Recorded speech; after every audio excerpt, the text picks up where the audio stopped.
Una noche de marzo de 1995, en los valles de Canóvanas, Puerto Rico, el aire soplaba con una pesadez inusual, y los perros, quienes eran usualmente guardianes del sueño, se refugiaron bajo los porches con gemidos sordos. Y allí, en el silencio absoluto de la montaña, un terror encontró un nuevo nombre. Todo comenzó con un hallazgo que desafiaba la lógica de la naturaleza, porque al salir los granjeros a revisar su propiedad, se encontraron con corrales convertidos en cementerios silenciosos. Había cabras, ovejas y aves de corral que yacían esparcidas sobre el terreno, con los ojos abiertos y con una expresión de pánico eterno. Sus cuerpos estaban intactos, pero estaban vacíos, livianos como cáscaras de papel, como si una jeringa invisible les hubiera succionado hasta la última gota de vida, dejando solo carne pálida. No había rastros de lucha, no había cercas rotas ni huellas de depredadores conocidos. No había ni una sola mancha de líquido vital sobre la tierra. Solo reinaba un silencio sepulcral, interrumpido únicamente por el zumbido de las moscas sobre dos perforaciones quirúrgicas perfectamente circulares en el cuello de las víctimas, cauterizados con una precisión desconocida. Lo que inicialmente se susurró como ritos oscuros de santería o la fuga de animales exóticos se cristalizó en una pesadilla real. En la penumbra de los cafetales, los testigos no vieron un lobo, ni tampoco vieron un coyote, sino una silueta bípeda de apenas 1,20 m, cuya piel grisácea parecía absorber la luz. Hello amiguitos, espero que estén muy bien. Yo soy Violeta Itzel y espero que estén preparados para entender este caso desde otra perspectiva. Porque el caso del chupacabras, al menos en México, pues parecía un tema de terror, entre terror y risa, que los medios de comunicación, como las televisoras mexicanas, pues utilizaron y lo utilizaron también para tener algunas cortinas de humo por cuestiones que estaban pasando en nuestro país. Así que pues esto desacreditó y minimizó el caso de una manera brutal. Sin embargo, este tema es bastante serio y de miedo y yo no sabía, pero ni siquiera comenzó en México. Todo esto comenzó en el sur de América y se expandió por todo el continente. Así que bueno, antes de contarles esto que sucedió, síganme por favor en mis redes sociales. Estoy como Violeta Itzel BC en todas las plataformas y además sigan mis otros proyectos que se los voy a agradecer. Y la plataforma también los va a premiar mostrándoles contenido similar bastante bueno. Así que bueno, sin más, comencemos. La década de los 90 estaba llegando a su mitad cuando un nombre comenzó a susurrarse con miedo en las zonas rurales del Caribe: el chupacabras. Aunque hoy lo asociamos con una figura de la cultura pop, en su momento representó una crisis económica y de seguridad para miles de campesinos. Lo que diferencia al chupacabras de otros críptidos como Pie Grande o el monstruo del lago Ness es la evidencia física, ya que dejaban miles de de animales que presentaban heridas imposibles para los depredadores conocidos. Este fenómeno no fue una invención mediática espontánea, como nos lo hicieron creer. Esta fue la respuesta a una serie de ataques sistemáticos que comenzaron en Puerto Rico y que se desplazaron como una sombra hacia el sur, afectando a Brasil, Argentina, para luego subir hacia México y el sur de Estados Unidos. A diferencia de un ataque de lobo o de coyote, donde la presa pues básicamente es desgarrada y consumida, aquí los animales aparecían íntegros, pero vacíos de fluidos vitales. Vamos a decirle fluido vital a este líquido rojo que tenemos, porque las plataformas son piquis. Todo comenzó oficialmente en marzo de 1995 en Canóvanas, Puerto Rico. 8 ovejas fueron encontradas desvividas, cada una con 3 orificios en el pecho y, según los informes, totalmente sin líquido vital. Lo extraño es que este líquido no se encontraba por ninguna parte, como es posible si se tratara de un ataque de coyote o de otro depredador. Recordemos que en los 90s todavía pues carecíamos de esta red de internet que hacía que todo fuera viral. En ese momento este caso no fue viral y por eso no se difundió de la manera correcta. Por lo tanto, pasaron meses hasta que en agosto una testigo clave llamada Madeleine Tolentino dio una descripción que daría la vuelta al mundo.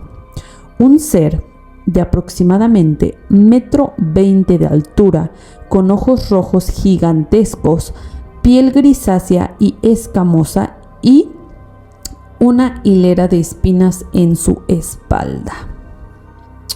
Así como le escuchan, así de terrorífico.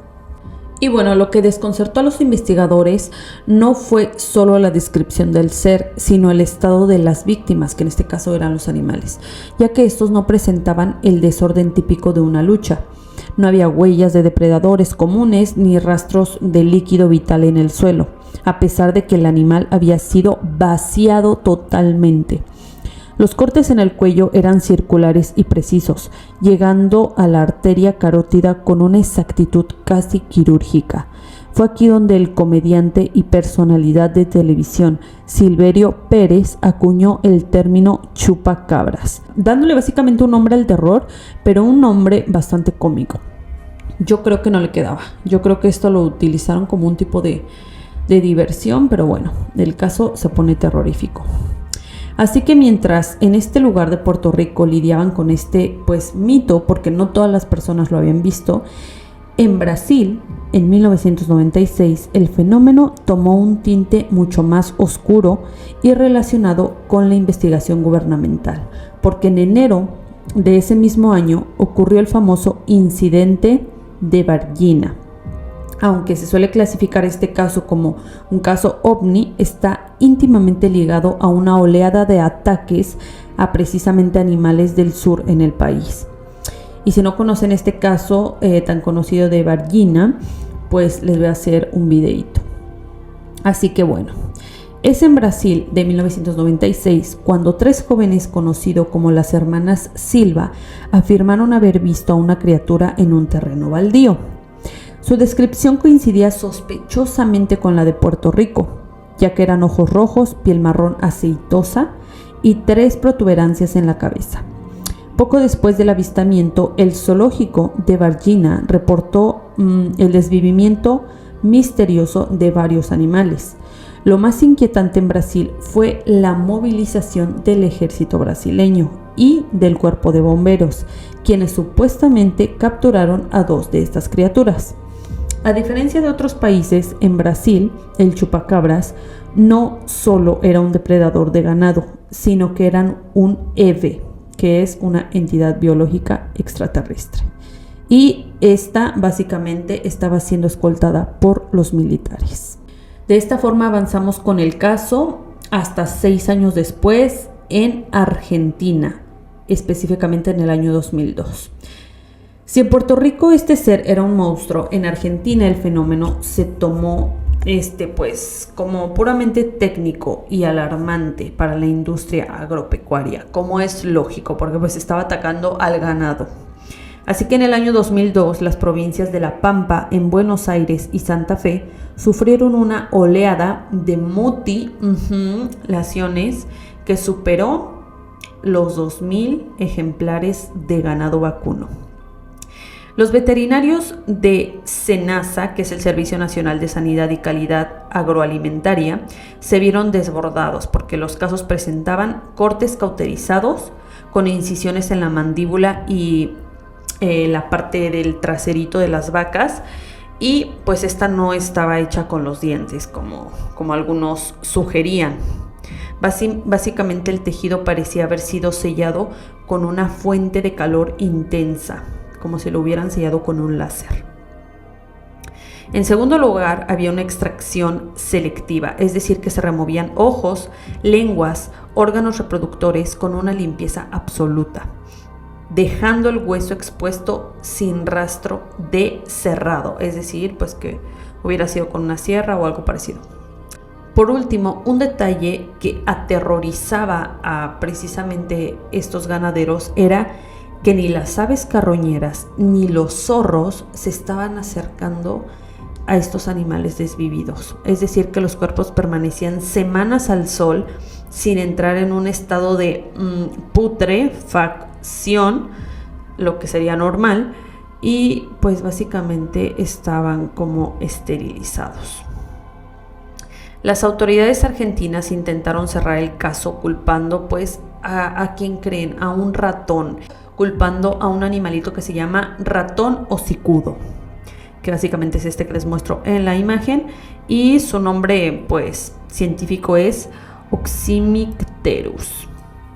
Esta fue una explicación que obviamente fue recibida con burlas por parte de los productores, ya que un pequeño roedor no tenía la capacidad de realizar cortes quirúrgicos ni tampoco de vaciar el líquido vital a un toro de aproximadamente 500 kilos en una sola noche. Lo más impactante de este hecho pues eran los testigos, quienes pues eran los productores agropecuarios y veteranos que afirmaban que ni un puma ni un zorro podían hacer cortes tan limpios, y pues recordemos que ellos eran los expertos. Ellos son los que todo el tiempo están conviviendo con estos animales y que saben perfectamente qué tipo de animal puede atacar a su ganado. Además, muchos de estos testigos reportaron ver luces extrañas tipo LEDs o esferas en los campos la noche previa a los hallazgos.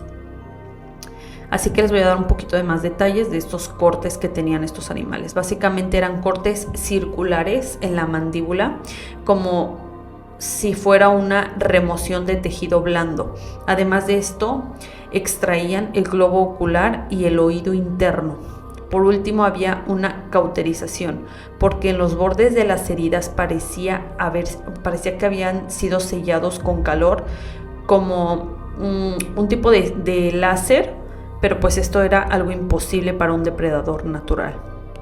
Y lo más terrorífico es que los perros de campo, que usualmente son guardianes y están todo el tiempo atentos a cualquier ruido, pues en esta ocasión se escondían y no ladraban durante los eventos. Y aquí entra nuestro querido México en 1996, utilizando los desastres como pocas veces sabemos hacerlo, pues como una herramienta que movía masas y que también se utilizó en la política como una cortina de humo, no se hagan.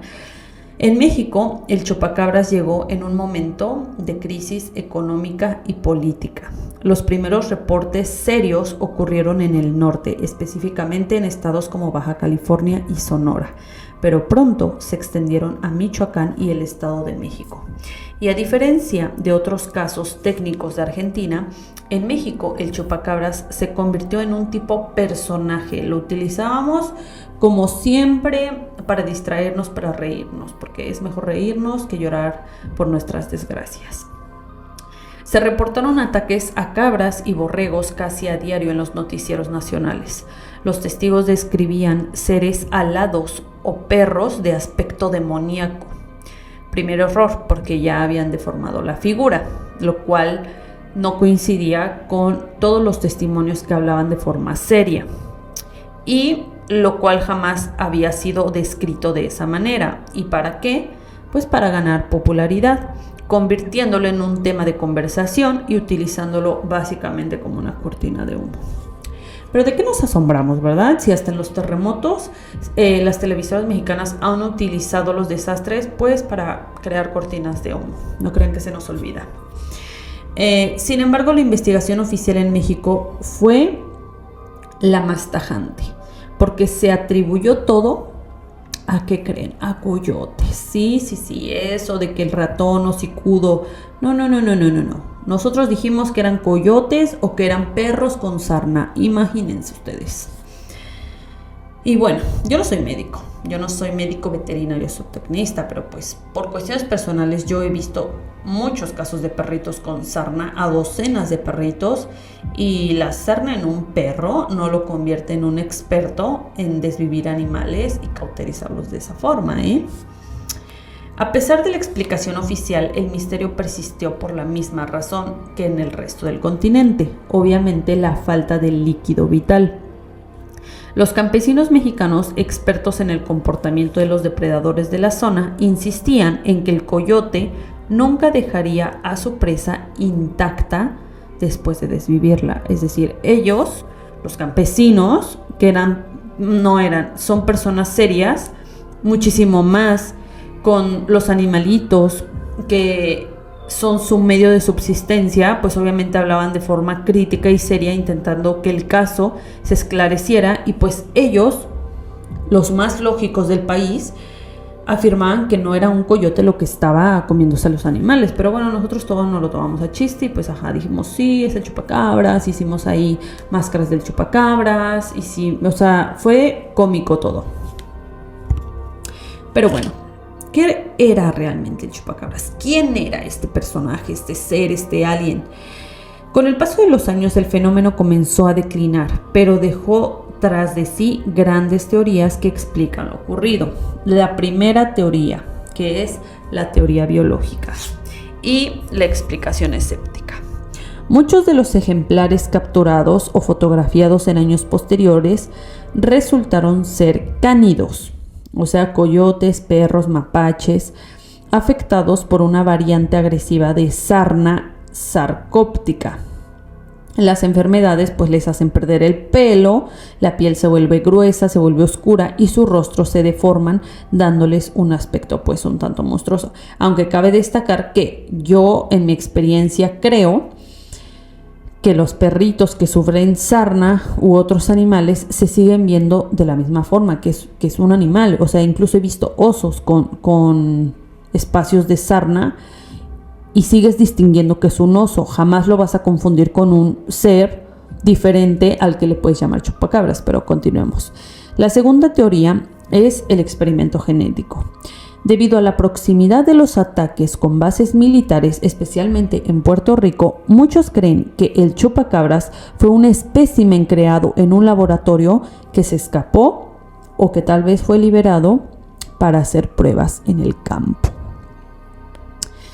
Y bueno, obviamente esta teoría muchos no quieren creerla, precisamente porque tenemos esos sesgos, tenemos la costumbre y nos implantan que el gobierno es un ente que nos protege ante toda situación. Sí, un poco decadente, ya sabemos, ahí con sus defectillos, pero que ellos trabajan en pro de la humanidad. Y lamento decirles que es todo lo contrario. Si aún creen que no es una posibilidad que haya sido un experimento genético, vean el caso del Paso Dyatlov. Yo se los dejo ahí. Por último está la teoría ufológica. Los cortes quirúrgicos, la cauterización de las heridas y la presencia de esas luces en los campos de Argentina sugieren que el ganado fue utilizado para algún tipo de recolección de material biológico por inteligencias que no son humanas. Y pues esta teoría también es súper viable. Súper viable también pues por los perritos que se comportaban de forma pues estaban súper asustados cuando ocurrían estos eventos, y debería ser todo lo contrario. Cuando entra una persona que es ajena a la casa, normalmente los perritos dan la vida por defender ese territorio, pero pues en este caso era algo tan terrorífico, o la presencia era tan extraña, que ellos estaban aterrados. ¿Pero qué creen? Que obviamente Estados Unidos siempre quiere ahí ser protagonista de todos los espectáculos, de todas las amenazas en el mundo, y obviamente que este fenómeno llegó a Estados Unidos, y pues esta fue una pieza fundamental para el rompecabezas, aunque con un giro bastante interesante, porque en Estados Unidos el fenómeno se dividió en dos vertientes muy marcadas. Por un lado estaban las muti de ganado clásica, que estaban vinculadas a OVNI, es decir, que ellos ya venían viviendo este tipo de situaciones, pero con muchas cabezas de ganado, lo cual ya se lo habían atribuido a seres diferentes, o sea, seres no humanos. Y por otro lado estaba el tema del chupacabras, pero en este caso ya era un chupacabras en Texas, ya eran dos casos muy diferentes. A diferencia de los casos de Puerto Rico, en estados como Texas, Oklahoma y Nuevo México se han llegado a capturar y encontrar cuerpos de lo que la gente le llama chupacabras. El primer incidente se dio en el 2007, cuando una granjera llamada Phyllis Canyon encontró 2 cuerpos de animales extraños cerca de su rancho. Estos animalitos eran casi calvos, de piel color gris azulado, con orejas grandes y con colmillos prominentes. Obviamente el gobierno se los llevó y les hicieron análisis de ADN, y en este punto es donde la ciencia intervino con bastante fuerza. Bueno, según ellos, ¿no? Y según sus investigaciones, que nosotros obviamente no vamos a saber a profundidad. Pero bueno, los investigadores de la Universidad de Texas State analizaron el tejido y determinaron que se trataba de un híbrido de un coyote con un lobo mexicano, y que pues aparte de eso, casualmente, tenía sarna, así, sarna extrema, y por eso se veía así de horrible el animal. La explicación biológica dice que pues el animal que tiene sarna pues pierde el pelo, la piel sí se comienza a corrugar y se vuelve un tanto oscura debido a que está débil en el animalito, y pues esa era básicamente su explicación. Sin embargo, estos animalitos que sufren este tipo de enfermedades fácilmente se debilitan, y es un tantito imposible que lleguen a atacar animales de ese tamaño y luego con esas características. Aunque déjenme decirles que antes, mucho antes de que existiera el término del chupacabras, en Estados Unidos ya había una epidemia de muertes extrañas en estados como Colorado, Nebraska y Wyoming. Aquí es donde el caso se parece más al de Argentina, porque en Colorado, en el año de 1967, imagínense cuánto tiempo antes, una yegua llamada Lady apareció con la cabeza y el cuello descarnados con una precisión quirúrgica asombrosa. ¿Por qué? Porque no había ni una gota de líquido vital en el lugar y el área olía a químicos medicinales. Tanto así fue el caso para esta yegua Lady que obviamente intervino el FBI. Este fenómeno fue tan masivo y posterior a esto aparecieron miles de vacas pues desvividas, que ahí es donde el FBI tuvo que abrir una investigación oficial, aunque concluyeron que los depredadores naturales eran los culpables. Sí. Y los agentes admitieron en privado que la ausencia de huellas alrededor de los cuerpos y los cortes perfectos eran inexplicables, pero que pues todo lo demás coincidía perfectamente con un animal así súper agresivo y salvaje.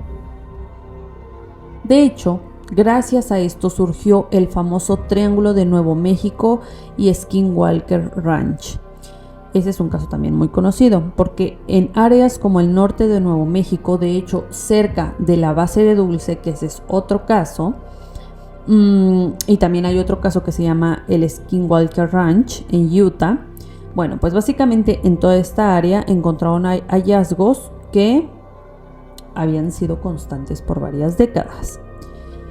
Habían obviamente animalitos, pero pues estos tenían remoción de órganos internos, porque a menudo les faltaba el corazón, el hígado, que habían sido extraídos a través de incisiones pequeñas sin dañar otros órganos. Además de esto, en muchos casos los niveles de radiación en el suelo donde yacía el animal eran significativamente más altos que en los alrededores, porque recordemos que estaban cerca de una base que se llama Dulce.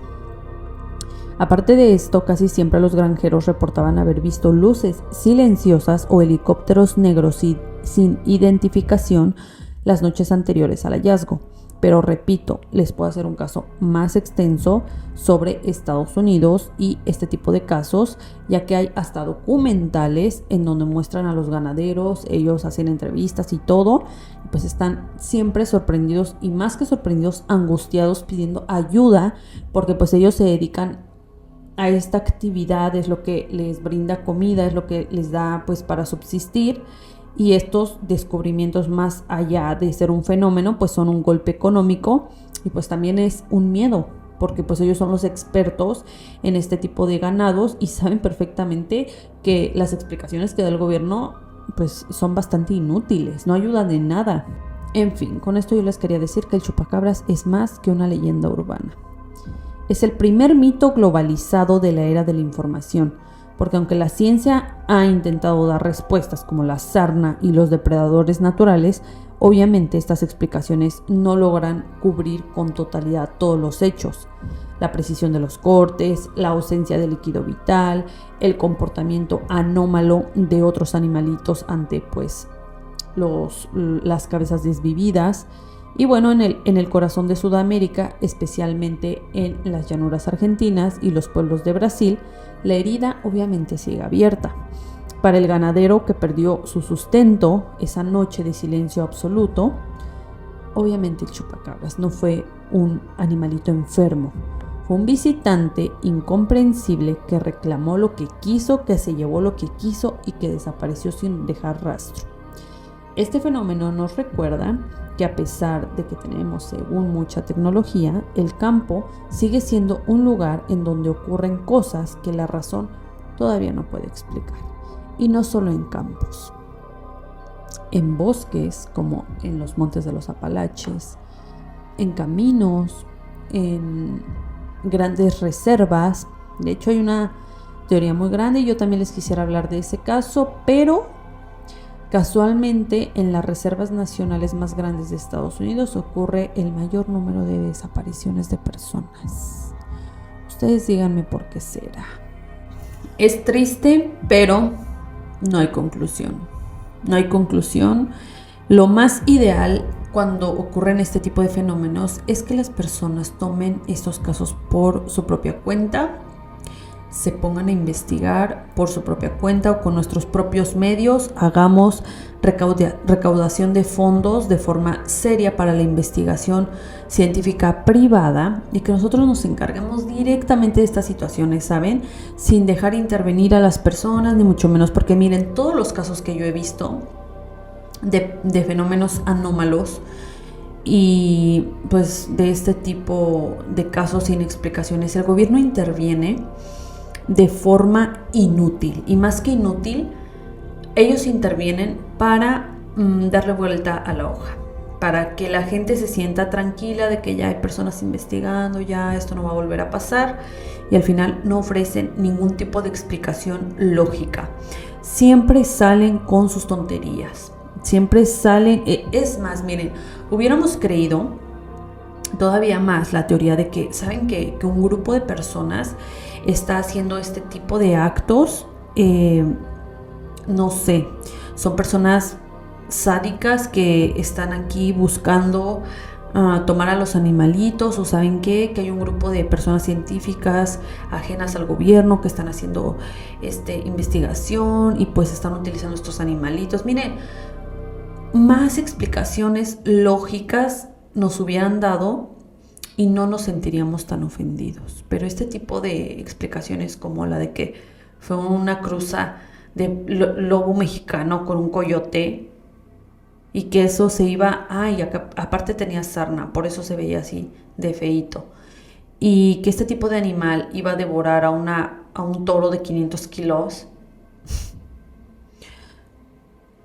Pero más culpa tenemos nosotros por permitir ese tipo de explicaciones y no tomar el asunto en nuestras propias manos. Y espero que no me reporten este video, pero es lo que hay que hacer.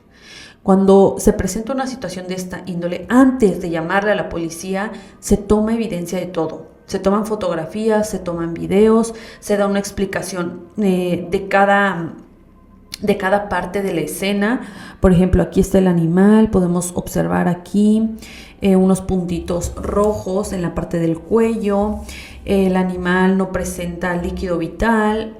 Ya existen por eso los medios para hacer este tipo de divulgación y uno tener la evidencia de lo que está ocurriendo, porque a como a todos los demás casos se les dieron explicaciones inútiles que no nos sirvieron de nada, y obviamente que siguen pasando estos casos, pero ya son más aislados, ya la gente está bastante apagada porque en su momento nadie le dio pues esa difusión que merecía, y pues los únicos que pierden aquí somos nosotros, porque ¿para qué están utilizando este ganado? ¿Y para qué se están llevando esas muestras? Y sobre todo, ¿de qué forma afectan obviamente a las personas que viven obviamente del ganado. Entonces, yo creo que el mensaje que les voy a dar es que tomen el asunto por sus manos, mis queridos chicos y chicas de YouTube. Antes de llamar a la policía, y obviamente si tienen tiempo y no es una emergencia que requiere de una unidad médica o algo por el estilo, tomen fotografías, tomen evidencia, expliquen la escena. Y esto aplíquenlo a todo. Saquen el bendito teléfono y utilícenlo para lo que es. Porque este tipo de explicaciones salen y después podríamos nosotros salir a refutarlo y decir, no. Yo aquí tengo un video y se puede apreciar cómo el animal no tiene ni una sola gota de líquido vital. ¿Qué está pasando? Pero solo eso nos queda nos queda como una experiencia para que a la próxima nos pongamos buzos y obviamente pues nosotros le demos difusión a este tipo de casos.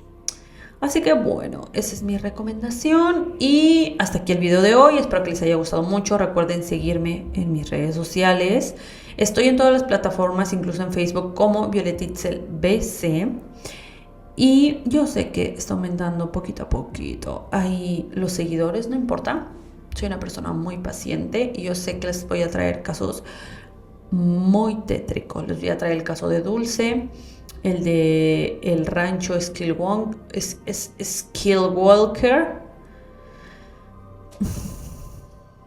Qué pésimo inglés tengo. Bueno, todos esos casos se los voy a ir trayendo. Y también casos de crimen, porque de esos tengo bastantes. Así que bueno, síganme en mis redes sociales. Comenten por favor si ustedes también cayeron en esa, porque supongo que habemos de todas las edades en YouTube y obviamente hubo personas que escucharon el caso del chupacabras y que era cómico, era un tema cómico, no era un tema serio. Así que comenten y bueno, pues nos vemos en un próximo video. Bye.